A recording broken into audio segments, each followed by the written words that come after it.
Good morning, YouTube. This is Survival Guy and I'm Guy. Today's video I'm entitling, Do You Have the Right Stuff? And when I put that in terms, I mean, do you have the right stuff to be in a survival group, or do you have the right stuff to look for people, to know what to look for people in a group? This is probably a pretty long subject here, so we're probably going to end up doing a couple videos. So I'm just going to use this beginning here for everything that I do, and then the ending that I do, I will recycle it, so I don't have to do this 3 or 4 different times if I got to go that many. So let's just get into the meat of this. Okay, let's get down to business here. We're going to use our 5 family group as a baseline to work off of. Yeah, if you want more than that in yours, it's fine. I'm going to go over each member and their families, what they have for skills that they bring. Skills are king, gadgets are great, but I'd rather see somebody with a skill than I would with gadgets. I'll start with my background here. If you've watched my earlier videos, in fact my first video, I give you a background on myself. I've got an engineering background. I'm not an actual engineer. I don't have the paperwork saying I'm an engineer, but I can do everything they can do, math, whatever else. I just don't have the paperwork. I have multiple inventions that I have. I have patents. I have 1 patent that I have. I got 2 others that I'm working on for patents. Like I said, I'm a gardener, and I'm a super scrounge. I'm basically Klinger without a dress. If you follow the MASH reference, you'll know what I'm talking about. My wife is a RN MSN. She's got a Master's of Science in Nursing. She teaches nurses how to be nurses. Her job in the past has been wound care. Like somebody got out of the hospital with gaping holes in their body that need to be dealt with, she dealt with it. So she's got a pretty good grasp on dealing with infections, how to deal with it, and keeping wounds clean, and in a grid down situation that is going to be key, because just a staph infection could kill you. So that takes care of that. We've got, out of our children, we have got 2 graduated from the University of Lincoln, Nebraska. One of them is an electrical engineer, and the other one has got a degree in green sciences. Right now, the one, she works in for a nursery. She grows microgreens. That's what she does. She's very tickled with it. And then we've got another daughter who is a nurse's aide, and she has 5 children. So now, since she had the last set of twins here 3 months ago, which is awesome, she's now a stay-at-home mom. Her husband is a small engine mechanic. He deals with motorcycles, 4-wheelers, that kind of stuff. So he takes care of all our mechanics on that. And then the youngest set of twins, they really don't have what I would call skills that they're developed, other than some of the stuff that they have learned. They can fish. And then we have, we'll go to, I've got 1 son who is an electrician. I have got 1 son who just got out of the military. He's now a diesel mechanic. That's what he did while he was in. He ran convoys, that kind of stuff. Like I said, he's a diesel mechanic.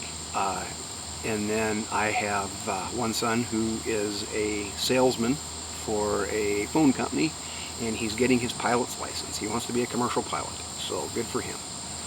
And that takes care of our children. And then, like I said, my wife is there, so that takes care of what I bring to the table. The next person that comes to the table has been my prepping partner for the last 12 years. His name is Skip. He's ex-military. He's got good survival skills. Excellent hunter. Excellent hunter. He's way better hunter than I ever will be. So like I said, I've learned a lot from him in the last 12 years. But I said that's his deal. He takes care of that. He also reloads all of our ammunition. And like if it's a weapon that needs repaired, he can do it. So that takes care of Skip. Now he's got 1 son who is ex-military. He was a convoy driver. That's all he did, was run convoys. So that's what he did. He's got some military experience. That takes care of my prepping partner, Skip. Now we're going to go to Randy. Randy is, no idea what that was, electronics. Extreme electronics. He's our drone man. If it comes to fixing computers or TVs or radios or anything, he knows how to do it. That's what he brings to the table, is that skill set. His wife is an LPN, so she's more medical to the party here, and she's a good cook as well. And then we come on to Wayne. He is the landowner. We met him by accident, so he's basically farms. His deal is animal husbandry and farming.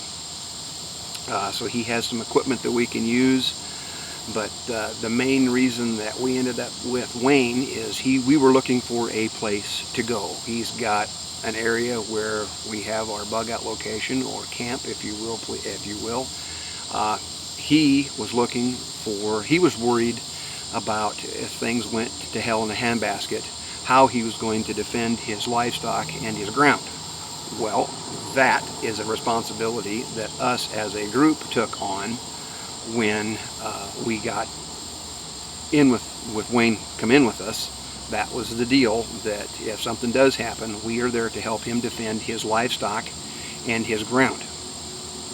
And he has a boatload of other skills too. He's a pretty good shot. His wife is a sweetheart. She's housewife. She's office manager. So if it comes to doing paperwork or whatever, keeping track of things and inventorying, she's going to be the person that does all that. She don't know it yet, but that's where she's at. They've got 3 kids. One of them is an ROTC, and then the other one just got married not too long ago, and one of them's going to college. So that takes care of his family. And then we come to the newest member of our little band here. His name is Tom. Tom is a contractor. If it can be built, he can build it, whether it be concrete, whether it be block, whether it be brick, whether it be wood, steel, whatever. He knows how to do it. And he comes with a lot of tools and a lot of experience. So that's his part of it. And his wife is Hispanic. She speaks fluent Spanish, and she is an awesome cook. So when things come down to it, she's going to be the one that's going to be feeding 30 plus people. And then they have 5 children, and they're all under the age of 10. So they're little guys. Their skills are just being developed. So young minds are easily shaped. Sorry, that was my sense of humor. Our last member that we're looking at, I said we're always looking for new members, but we're looking for different skills that somebody don't have. We cross-train in everything.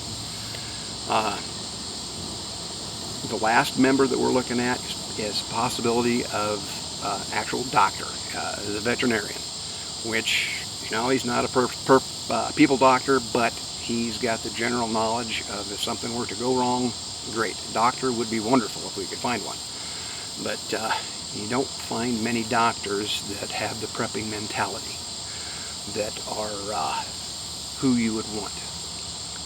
So that is my basis that I am going to run our group off of. So if you hear me refer to Skip or Wayne or Randy or Tom, you know their background, and I might go into a little more into that as we get into this. Because this is a big subject, and the need for skills over toys is huge. Toys break down. Skills, the only way you lose skills is if you get a concussion or if you have Alzheimer's. That's how you lose your skills. So be sure that you're honing them, and make yourself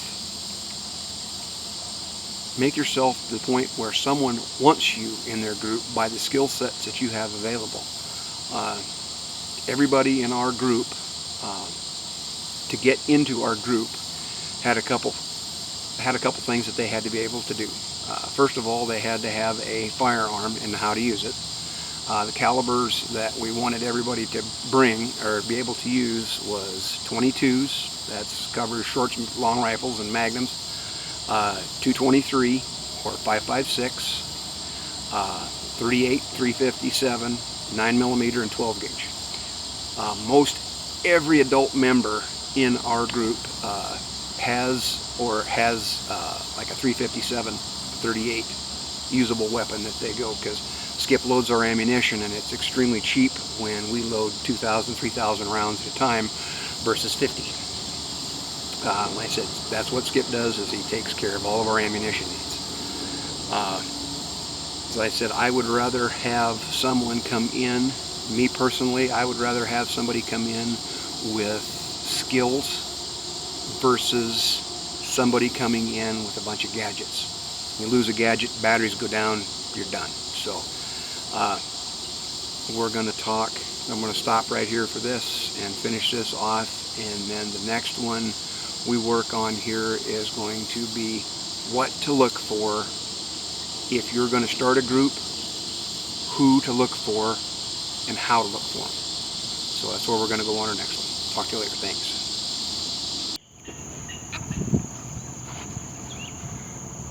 Well, there you have it. I'm going to use this ending here for the rest of these videos that I'm shooting on this subject, and we'll go from there. Rowdy, you better not be back there. I hear that squirrel just ticked off at you. Get your butt over here. Anyhow, I'm going to go chase Rowdy. So there you have it for this video. We'll catch you next time. Don't forget to like, share, and subscribe.